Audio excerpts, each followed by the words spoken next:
Believe it or not, at first, I wasn't even sure what profit sharing was. I had to ask my fiance because it's something that most companies don't really offer anymore. After finding out what that was, it was a massive benefit. It also feels like somewhere I want to spend the rest of my work life. I want to retire here.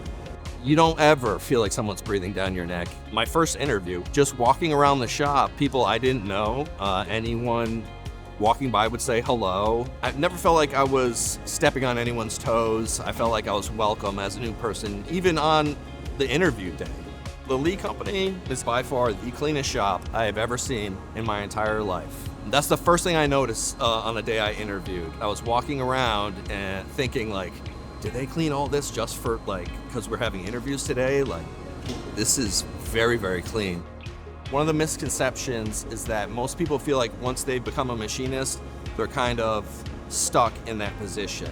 That is not the case here at all. The Lee Company has something called Lee Education. If you're a machinist and you want to learn programming, they will teach it to you. This is the only place that I've ever been where they have their own educational program. If you want to move up, you most certainly can. All you have to do is put in the effort.